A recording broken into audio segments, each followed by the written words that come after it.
Alright! Welcome back everybody to Empyrion Galactic Survival. I'm KnowItAllDM. How's everybody doing today?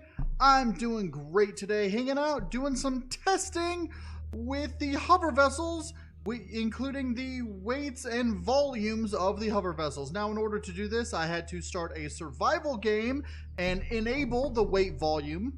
And after I did so, I started spawning in some vessels that I have already created, and then I created these two vessels, these two hover vessels for this test specifically. So the all my other hover vessels that I created in creative mode that had less than max weight worked just fine. I mean, if you're just going to be hauling like, 1,000, 2,000, 5,000, you don't really need to worry about the limitations of your hover vessel, because it's going to be basically, the same as it was before. Because in the low thousands, there's not a whole lot of difference. You can have a hover vessel with 4 or 6 or 8 hover engines, and it works just fine. Now, these two vessels are, I called them hover haulers. Now, I'm going to go ahead and spawn in each variant so that you can see how they handle unburdened. So, we're going to start with hover vessel A over here. And hover vessel A, if you start with it unburdened, let's get some fuel, fill it up. Let's go ahead over here. I'm going to put this fuel in here as well, fill you up, and then we can just trash that to lower our weight. So, let's just go ahead and make sure you are off. Okay. So, this hover hauler is hover hauler A. Now, without anything in it, let's deactivate the hauling engines. Without anything in it, with it just being the vessel itself, it maneuvers decent, for a larger hover vessel size. It can get up to speed rather quickly, and once it's up to speed, it can maintain the speed, as long as you're going. It can stop and turn around. It's a really decent hover vessel, without anything on it. However, the problem that people are having with weights and volumes enabled, I'm going to show you with this other one right here, which I already have ladened or burdened or, weighed down with a whole bunch of iron ore. Now, with this, okay, when I turn it on and activate its primary engines, it doesn't want to get off the ground. Now, that's a problem because you need the hover to do it. So I have additional hover thrusters. This is just 8 additional small thrusters, or it would be 2 additional regular thrusters. Now, you'll notice that it is a lot slower taking off, and it's a lot less maneuverable now that it has stuff in it. And its weight is unbalanced because one side could be heavier than the other. You'll really notice this unbalance when I come over here, and if I take out some of this stuff, let's just trash, say that, and now we have just slightly less than the other one. But now when we activate it and we get our hover going, I guess that little bit doesn't make much of a difference. Okay, let me get a little more of this stuff out. Let's just drop, I guess, trash almost the entire thing. Or let's just go ahead and do the entire thing. That way we can see how it runs with just one of them filled. Okay. now we have nothing in the one on the right, and it's all on the one on the left. And there you can see it's pulling heavily to the left, and even trying to balance it out, unless I press the O button, it's really difficult to get this balanced.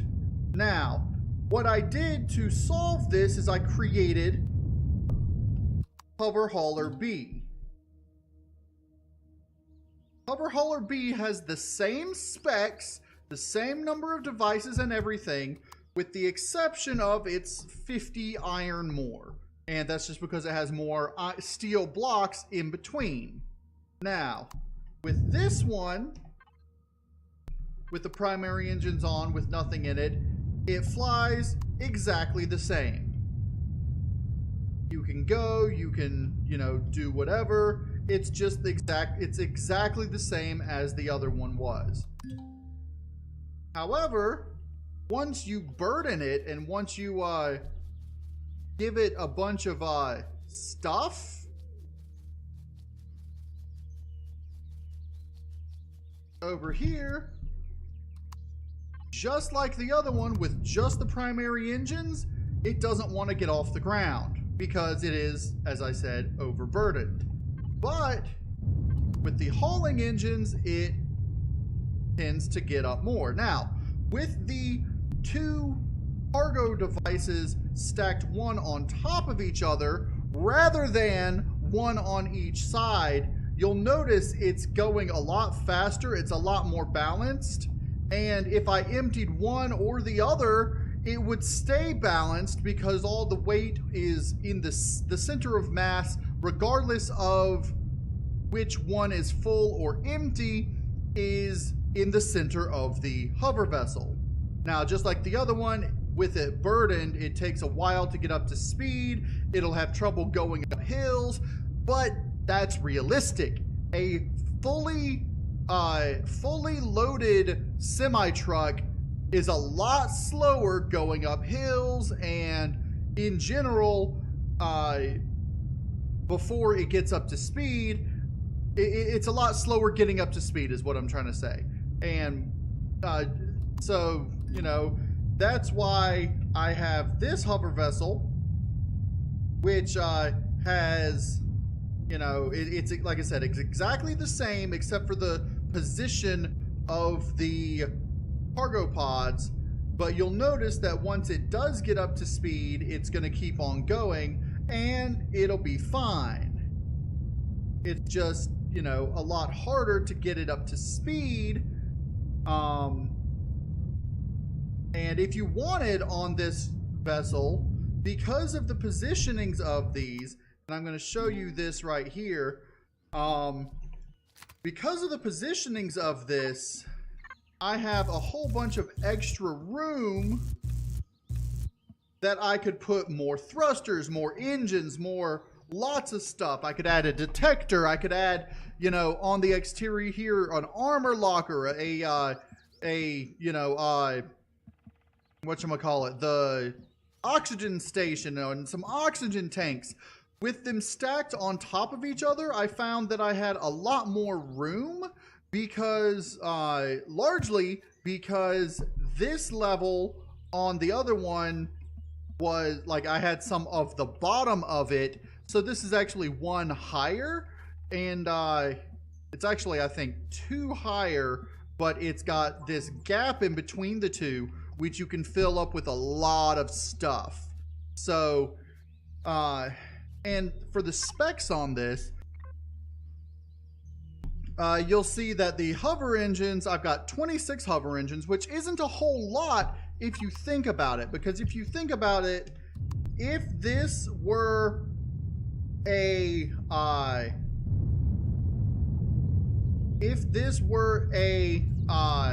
had the large ones, it would have 6 large hover engines and 2 small ones, and that's it. And it works, it's functional, and it can carry a large amount of cargo a long distance. And if you have less cargo and find you don't need the extra hauling power, you can just deactivate the hauling engines. However, when you're going, you know, normally you'll find, like, if you are burdened, it'll, you know, fall down. But that's basically everything I wanted to show you guys, that it is possible to create a hover vessel that can haul a lot of stuff. This is a lot of ore, more than you would ever need of iron, probably. And, well, provided you're, you know, not making a ginormous space station, which reminds me, I'm going to have to do a lot of work on updating my space station now that the new cargo stuff is in way. Anyway, but that's going to be it for this little short episode test. I hope you guys enjoyed it. If you have any questions or comments, leave them in the comment down below. If you liked this little episode and this type of thing, hit the like button, and yeah, go ahead and subscribe. I'm KnowItAllDM, and as always, y'all have a good day now.